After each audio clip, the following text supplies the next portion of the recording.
एक बार बोल दीजिए शिव गुरु महाराज की जय। आइए अनंत भक्ति चैनल में आप सभी भक्तजनों का एक बार फिर से स्वागत है। आज मैं आप लोगों को सप्तम स्कंध का 15वां अध्याय सुनाती हूँ, जिसमें सदाचार, धर्म और विवेचन है। श्री नारद जी बोले, हे राजन युधिष्ठिर, अब मैं आपको सदाचार की महिमा सुना रहा हूँ। यज्ञ, तप, स्वाध्याय और वेदाध्ययन ये सभी सदाचार हैं। इनमें योग्य और ज्ञान सबसे श्रेष्ठ है। इसे कोई कोई ही करते हैं। दान देना ही है तो सुपात्र को दें। ज्ञानी को दिया हुआ दान बड़े पुण्य का होता है। ज्ञानी ना मिले तो देश काल और पात्र का विचार कर दान दें। देव कार्य में 2, तीर्थ कार्य में 3 या दोनों में एक ब्राह्मण को भोजन करा देवे। यदि कोई बड़ा ऐश्वर्यवान हो तो भी वह श्राद्ध में ब्राह्मणों की अधिक संख्या ना बढ़ावे, क्योंकि ब्राह्मण अधिक हो जाने पर श्रद्धा का अभाव हो जाता है, जिसकी श्राद्ध में बड़ी आवश्यकता है। क्योंकि श्रद्धा से किया हुआ कर्म निष्फल नहीं होता।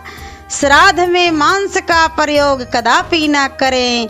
पितरों की तृप्ति अन्न से होती है, ना कि मांस से। फिर हिंसा तो करनी ही नहीं चाहिए। अहिंसा सबसे बढ़कर धर्म है। इसलिए सब यज्ञों में श्रेष्ठ आत्म यज्ञ है।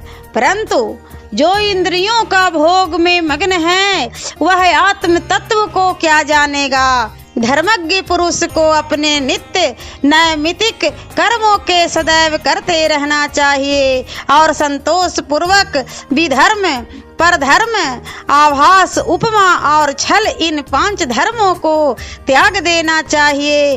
परंतु इन सब प्रयत्नों में गुरु की भक्ति सबसे श्रेष्ठ है। मनुष्य के लिए उसका सबसे बड़ा गुरु भगवान है। वे साक्षात प्रकृति पुरुष के स्वामी और जग नियंता है। बड़े से बड़े योगेश्वर भी जिनके चरणों को खोजते रहते हैं, अज्ञानी उन्हें क्या जानेगा। वह तो भगवान के अवतार को भी मनुष्य ही समझता है। सदाचार के जितने भी नियम हैं, सब इंद्रियों के वशीकार के लिए हैं। यह यदि इंद्रियां बस में हो जाए तो योग के द्वारा आत्म साक्षात्कार सहज में ही हो जाता। फिर गुरु की सेवा, आज्ञा पालन और जैसा में वे बतलावें, ओमकार के उच्चारण द्वारा कर्म सह चित्त को शांति प्राप्त हो जाती है। चित्त शांत होते ही ब्रह्म सुख का अनुभव करने लगता है। परंतु जो एक बार गृह आदि से त्याग कर सबसे निसंग होकर सन्यासी हो जाता है और योग भ्रष्ट होकर फिर उसी में आ जाता है, वह बड़ा निर्लज्ज है। उसकी प्रशंसा कभी नहीं हो सकती, क्योंकि चाहे गृहस्थ हो चाहे ब्रह्मचारी, किसी को भी अपने व्रत नियम को भंग करने का अधिकार नहीं है। इसी प्रकार वानप्रस्थ और सन्यासी को भी अपने आश्रय में धर्मों का त्याग अनुचित है, क्योंकि एक बार विषय आदि को त्याग दिया तब उन्हें ग्रहण करने के लिए उन्हीं में क्यों लौटे। यदि वह ऐसा करता है तो यही कहा जाएगा कि यह केवल वस्त्रादि की नकल करने वाला है। शरीर जब तक स्वस्थ है तभी तक जितना चाहे मनुष्य सदाचार का अर्जन कर ले। शरीर थका नहीं कि वह इंद्रिय रूपी घोड़ों के द्वारा ले जाकर उस अंधकूप में गिरा दिया जाएगा, जहाँ से वे निकलना उसके लिए कठिन हो जाएगा।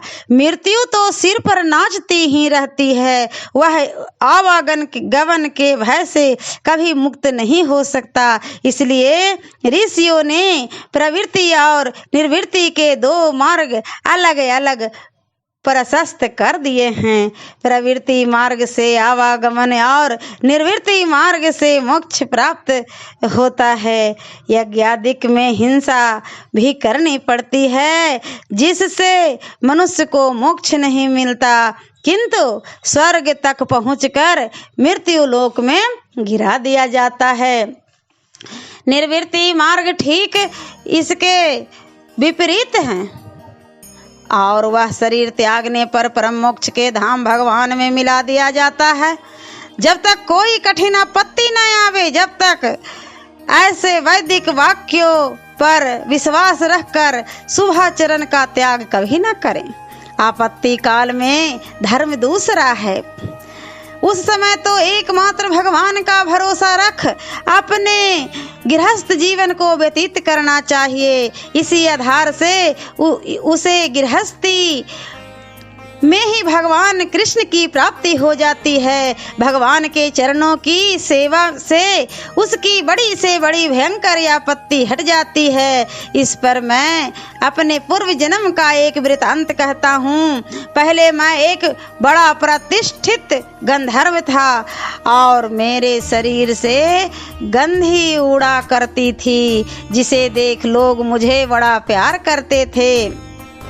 मेरी स्त्रियां भी मुझसे अधिक प्रेम करती थी। एक समय जब देव सभा में बहुत से गंधर्व और अप्सराओं का जमाव हुआ तो मैं वहां श्री विष्णु जी का यशोगान करने के लिए बुलाया गया।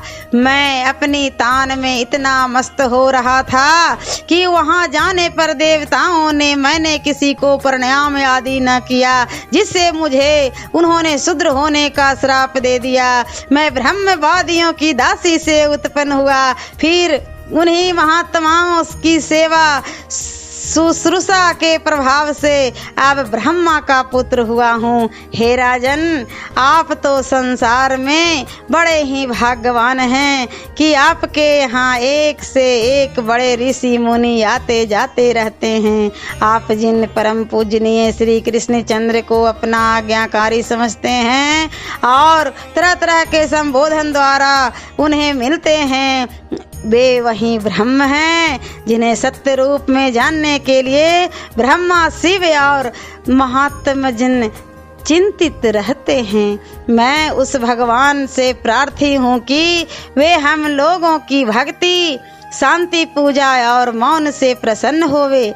श्री सुखदेव जी कहते हैं, हे परीक्षित, जब युधिष्ठिर ने नारद जी के ऐसे कथा को सुना तो प्रेम विह्वल हो गए और उन्होंने प्रसन्न होकर श्री नारद जी की और श्री कृष्ण जी की बड़ी पूजा की। नारद जी अपने लोक को चले गए। हे राजा परीक्षित, इस प्रकार मैंने तुम्हें रक्ष प्रजापति की कन्याओं के पृथक पृथक वंशों का वर्णन किया। अब आगे 8वें स्कंध में मनवंतरों की कथा कहता हूँ। ओम नमो भगवते वासुदेवाय नमः। आज 7वां स्कंध समाप्त हो गया और मैं अगले वीडियो में 8वां स्कंध का पहला अध्याय सुनाऊंगी। ऐसे ही मनोरंजक कथाएं, कहानियाँ और भक्ति गीत सुनने के लिए हमारे इस चैनल अनंत भक्ति को सब्सक्राइब करें और वीडियो अच्छी लगी हो तो लाइक का बटन जरूर दबाएं। धन्यवाद।